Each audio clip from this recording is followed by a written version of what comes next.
Olá, meus amigos e minhas amigas.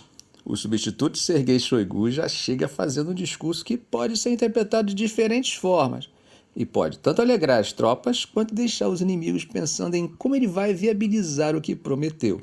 Na terça-feira, Andrei Beluzov, o novo ministro da Defesa da Rússia, declarou que a principal tarefa do país é alcançar a vitória no campo de batalha na Ucrânia com a mínima perda de tropas.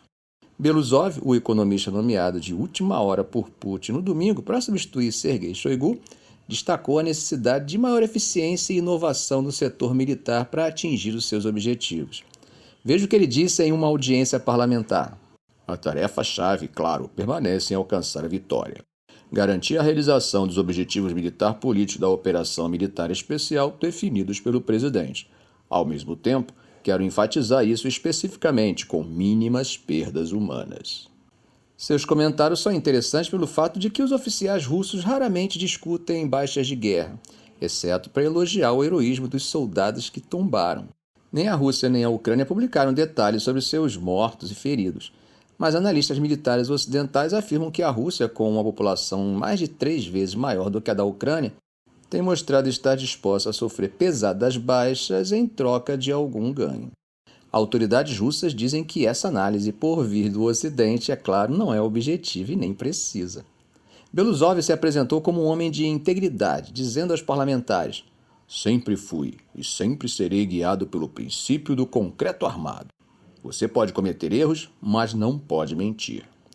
Essa foi uma observação pontual e, sem dúvida, manda uma mensagem doméstica, uma vez que ele está assumindo um ministério envolvido em uma grande investigação de corrupção que acabou prejudicando seu antecessor Shoigu.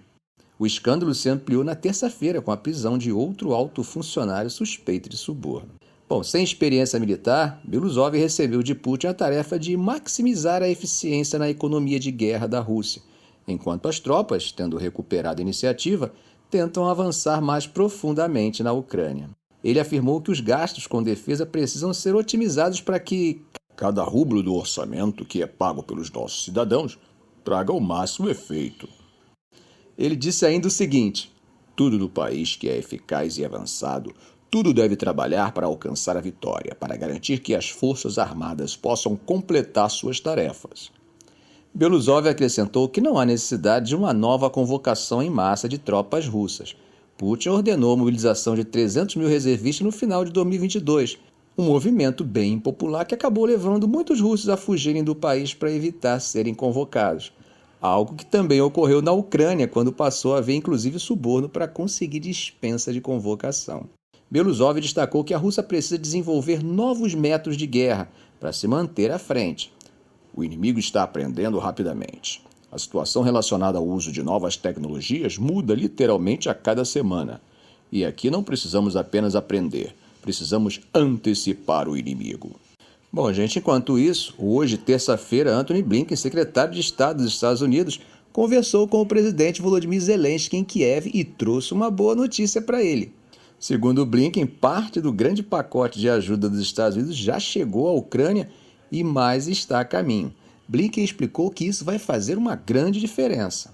Essa foi a primeira visita de um alto funcionário dos Estados Unidos desde que o Congresso aprovou o pacote de ajuda de 61 bilhões de dólares no mês passado. Como temos visto nos últimos vídeos do canal, as tropas ucranianas estão enfrentando uma nova ofensiva russa no Nordeste e ataques constantes no Leste. Veja só o que Blinken disse: "Sabemos que este é um momento desafiador. Também sabemos que a ajuda está a caminho. Parte dela já chegou e mais está por vir. E isso vai fazer uma grande diferença contra a agressão russa em curso no campo de batalha." A viagem de Blinken tinha o objetivo de enviar um forte sinal de tranquilidade aos ucranianos que, obviamente, estão em um momento muito difícil.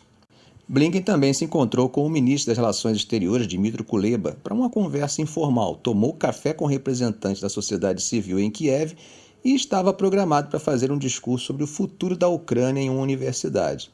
Segundo um funcionário dos Estados Unidos, a missão dele seria realmente discutir como essa assistência suplementar poderia chegar para fortalecer as defesas ucranianas e permitir que eles retomem a iniciativa no campo de batalha. Artigos de artilharia, mísseis de longo alcance, os ataques MS e interceptadores de defesa aérea já estão chegando às forças ucranianas. Na segunda-feira, o conselheiro de Segurança Nacional dos Estados Unidos, Jake Sullivan, disse que Washington estava tentando acelerar o ritmo das entregas de armas para a Ucrânia para ajudar a reverter sua desvantagem.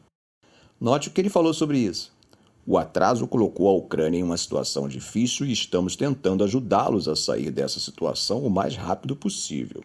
Durante o encontro com Blinken, Zelensky agradeceu os Estados Unidos por seu apoio bipartidário e disse também que queria discutir garantias de segurança em uma próxima cúpula de paz, pedindo a Blinken que ajudasse a garantir a participação de mais países. Moscou não foi convidado para a cúpula na Suíça no próximo mês, e já vimos no vídeo de ontem o que o Kremlin acha dessa exclusão. O grupo dos 7 países ricos, o G7, assinou uma declaração conjunta na cúpula da OTAN em Vilnius em julho do ano passado, se comprometendo a estabelecer compromissos e arranjos de segurança de longo prazo com a Ucrânia, que seriam negociados bilateralmente. Kiev diz que os arranjos devem conter compromissos de segurança importantes e concretos, mas que os acordos de forma alguma substituirão seu objetivo estratégico de ingressar na OTAN. Bom, gente, fontes da inteligência militar da Ucrânia disseram hoje que havia sinais de estabilização na frente nordeste em meio a um ataque terrestre russo na região de Kharkiv, mas alertou que pequenos grupos de assalto russos foram posicionados perto da região de Sumy ao norte. Um ataque transfronteiriço em uma nova frente na região de Sumy provavelmente dificultaria ainda mais a situação dos já cansados defensores ucranianos. E isso depois que a incursão da Rússia no norte da região de Kharkiv abriu uma nova frente na sexta-feira, o que acabou forçando a Ucrânia a enviar reforços às pressas. A Rússia fez avanço no norte da região de Kharkiv em 2 áreas e seu Ministério da Defesa disse que tomou a 10ª vila fronteiriça, Purhuvatka. Os relatórios não confirmados de ambos os lados indicam combates de rua no norte de Vovchansk, uma cidade a cerca de 5 quilômetros da fronteira. Além de um golpe no moral ucraniano na região, que abriga a 2ª maior cidade da Ucrânia, Kharkiv, a incursão é provavelmente uma distração para as operações defensivas de Kiev no leste, onde a Rússia tem focado sua ofensiva há meses. Como contamos ontem, os principais oficiais ucranianos dizem não acreditar que a Rússia tenha número suficiente de tropas para capturar a cidade de Kharkiv, mas despovoar a cidade tornaria a situação mais fácil para Moscou.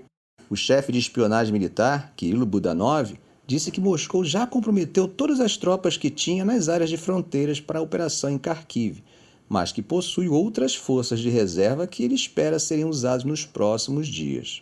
Veja o que Budanov disse em comentários na televisão. Até ontem à noite, uma tendência rápida de estabilização da situação surgiu, ou seja, o inimigo está, em princípio, já bloqueado nas linhas que conseguiu alcançar. Segundo dados compilados pelo Estado-Maior ucraniano, a Rússia estava mantendo o ritmo de seus ataques na região com 8 assaltos russos até terça-feira, comparados com 13 na segunda-feira e 22 no dia anterior. Budanov descreveu a situação como fluida e em rápida mudança, dizendo que a fase ativa da operação russa ainda estava em andamento. Ele também mencionou que a Rússia tinha pequenos grupos de forças nas áreas de fronteira perto da região de Sumy, nas proximidades da cidade russa de Sudzha, de onde o gás natural russo transita para a Ucrânia por meio de gasodutos a caminho dos clientes europeus. Veja o que ele falou. Quanto à região de Sumy, os russos, na verdade, planejaram uma operação desde o início, mas a situação não permitiu que tomassem ações ativas e iniciassem a operação. Em uma área, autoridades locais ucranianas recomendaram aos moradores que evacuassem uma faixa de aproximadamente 10 quilômetros na região a partir da fronteira. O ataque russo é um teste para o efetivo ucraniano, que analistas militares dizem estar com números insuficientes e precisa ser reabastecido. Essa deficiência é agravada por meses de atraso na ajuda militar dos Estados Unidos, parte da qual o secretário de Estado Antony Blinken, como comentamos no início, disse que havia chegado. Os assentamentos fronteiriços foram fortemente bombardeados durante a ofensiva. O governador regional, Olesny Rubov, disse que 2 pessoas foram mortas na terça-feira na cidade de Vovchansk, alvo de um dos principais avanços russos a cerca de 5 quilômetros da fronteira. Emil Casterhelm, analista de inteligência de fonte aberta com o Blackbird Group, disse a Reuters que a batalha mais importante no avanço russo estava ocorrendo em Vovchansk, que fica a cerca de 45 quilômetros da cidade de Kharkiv. Veja só o que ele comentou. Se a Rússia quiser avançar mais ao sul, Vovchansk precisa ser capturada. Nessa cidade, a Ucrânia está lutando e parece que defesas ucranianas mais fortes estão começando a aparecer a cerca de 6-8 quilômetros da fronteira em outros lugares também. As autoridades regionais evacuaram mais de 7.500 pessoas da cidade de Vovchansk e áreas fronteiriças. Isso segundo Snerubov. Liz Torcel, porta-voz do Alto Comissariado das Nações Unidas para os Direitos Humanos, disse que seu escritório estava profundamente preocupado com a situação dos civis na região de Kharkiv, onde pelo menos 8 pessoas foram mortas e 35 ficaram feridas desde sexta-feira. Bom, gente, mas o território russo também está sofrendo com ataques. Na terça-feira, um ataque de drones ucranianos descarrilhou um trem de carga e provocou um incêndio em um tanque de diesel na região sul da Rússia, em Volgogrado, danificando centenas de metros de trilhas, e isso segundo informou a mídia russa. A Russian Royals disse que o descarrilhamento foi causado por interferência de pessoas não autorizadas, mas a mídia russa afirmou que o trem foi atacado por um drone. Imagens publicadas pelo Baza, um canal do Telegram ligado aos serviços de segurança da Rússia, mostraram vagões de carga espalhados ao longo da linha ferroviária. Segundo informações preliminares, não houve feridos, mas o tráfego de trens na área da estação Koluban está suspenso. O tanque de armazenamento e vagões com madeira pegaram fogo e o incêndio foi controlado. Isso segundo informou a agência estatal de notícias RIA, citando o Ministério de Emergências. A TASS, outra agência estatal de notícias, citou o serviço de emergência dizendo que 300 metros de trilhos foram danificados no incidente. Até o momento, a Ucrânia não assumiu o ataque, mas Kiev já afirmou anteriormente ter realizado ataques de sabotagem no sistema ferroviário da Rússia para atrapalhar a logística militar, inclusive longe das linhas de frente. Ficamos por aqui. Se esse vídeo foi útil para você, faça um comentário, compartilhe em suas redes sociais, dê um like. E é claro, se ainda não for inscrito, inscreva-se no canal e ative o sininho. Ok, gente? Um grande abraço do professor Arão Alves.